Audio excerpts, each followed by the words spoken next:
So I have been in a leadership class at my work for the past few days, and this leadership class is based on this book, The 7 Pillars of Servant Leadership. The first pillar is called being a person of character, and another word for character is virtue. And I wanted to share a bit of knowledge from this class that can translate into forming real virtue. I thought that this material also goes along really well with our last video about narrative and telling our story and how the rosary is a big story. So without further ado, we're going to get into the video, but first please check out sheenrosaries.com, where you can check out all of our handmade custom rosaries with a lifetime warranty. They are durable and they are on a mission. They are always on a mission to help serve the less fortunate, particularly our Uganda mission, where we help feed children in Uganda.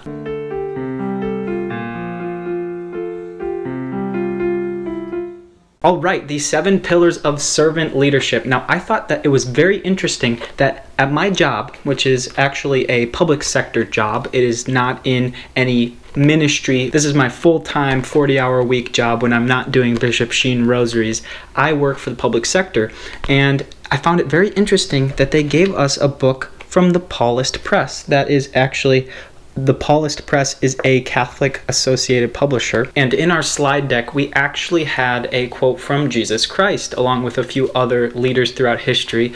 But the quote from Jesus is as follows: Matthew 20:27, "And whoever desires to be first among you must be your servant." I mean, the concept of servant leadership, it's saturated in Christian themes and living the moral life. There are 7 pillars which I'll run through right now. The first pillar was to be a person of character, and the second was to put other people first. Third is being a skilled communicator. The fourth pillar is to be a compassionate collaborator, and the fifth pillar, to have foresight. The sixth pillar is to be a systems thinker. And seventh, last but not least, leaders should lead with moral authority. So anyone out there who is desiring to have the heart of a leader, I really encourage that you pick up this book. It's a great read. It's got a lot of good practical advice in there by James Sipe and Don Frick. They're both PhDs, so they're a little better at this than I am. I'll leave the link down below. So we did a little exercise in self-awareness that really highlighted the positives and negatives in our past events that have led us to where we are today. And this is really what I wanted to tie into our previous videos and kind of talk about a little bit more in depth. See, our virtue and our character is formed through our past events. So if you'll indulge me, please feel free to participate in this activity as I explain it to you now. All you will need is a pen and a piece of blank paper. That's all you'll need. So we took our paper and we drew a line across the middle. And on the top, we'll have more of our positive events of the past. And in the bottom, we'll write some of the more maybe negative events or had a negative impact when they happened or they occurred. Write your birthday here on the far left. And on the other end, we'll put today's date. And you want to probably leave some space to the right because your journey is hopefully not over anytime soon. And how I did this was I worked from today backwards, as my memory on recent events is a little fresher, and maybe it'll help me pick up some of those things from the past as I'm jotting down more current events. Now, I'm filling in some memories that had a lasting impact on the way that I was formed, and it varies in length of the line to show maybe how impactful that event was. Farther up is more impact, and maybe closer to the line is slightly less impact. And I think it's also good to write down maybe 1 or 2 ways to identify a way that this event formed your character, that it formed your virtue. What came from this event? So for example, even though I was bad at sports around, 3rd and 4th grade in 2007, I learned how to fend for myself, how to be creative, how to be artistic, and I wrote that as a negative event on my chart. But through that, I learned creativity, and I actually got more into theater and choir and the arts. And because of that, that creativity drove me forward and helped me to become quite a good speaker, quite good on my feet, and I learned a lot of other virtues because of that pivot, that transition at that juncture in my life. So take some time and fill this in, and let's get back to the video. So I looked back at this timeline with the partner that I discussed during this exercise in my class, and I was shocked by how much good could come from some of maybe the most traumatic or the most negative events of my life.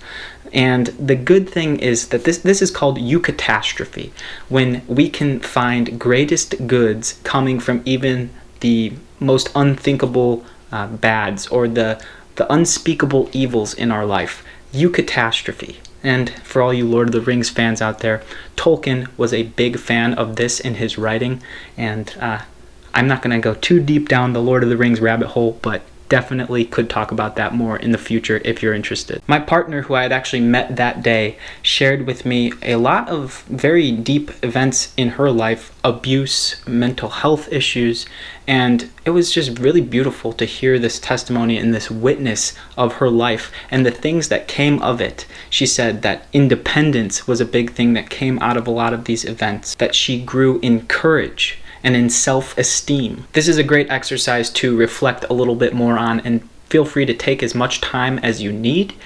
Fill in that chart as you see fit. So this story is your story. This story is the most important story that you can tell. And now let's kind of transition into how it ties back to the Rosary and some of the previous videos that we've been discussing. Well, the Rosary is the timeline, the same exercise, just plotted out on Jesus and Mary's life. We've got our joyful mysteries, our sorrowful mysteries, our glorious mysteries, and they've all turned into virtues that we can pray with, and we can turn these events into fruit, into character building opportunities, into ways that we can grow. For example, on the road to Calvary, when Jesus is carrying his cross, the fruit there is perseverance. And we know, even though it was a very dark moment in Jesus's life, that great virtue can come from praying on it and reflecting on it and remembering the struggle that Jesus went through, and ultimately the triumph and the victory he won on Easter Sunday. So who can you share your sufferings and your joys with today? Who can you do this exercise with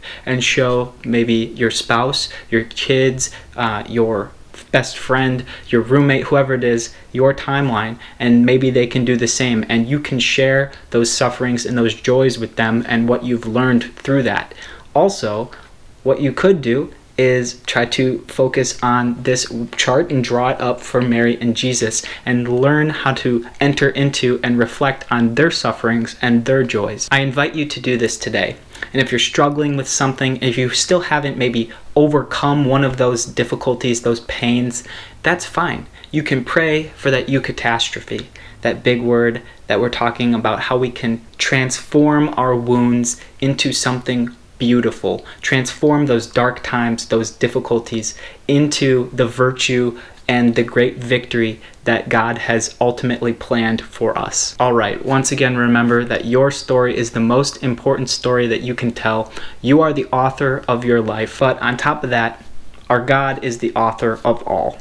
So take that with you today.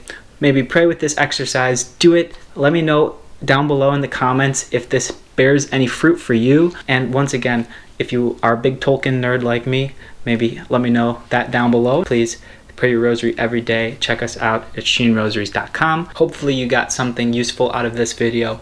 If we're putting out good content for you and you're really appreciating what we're doing, feel free to like this video, subscribe to our channel here at Bishop Sheen Rosaries, and hit that bell so you never miss one of our videos.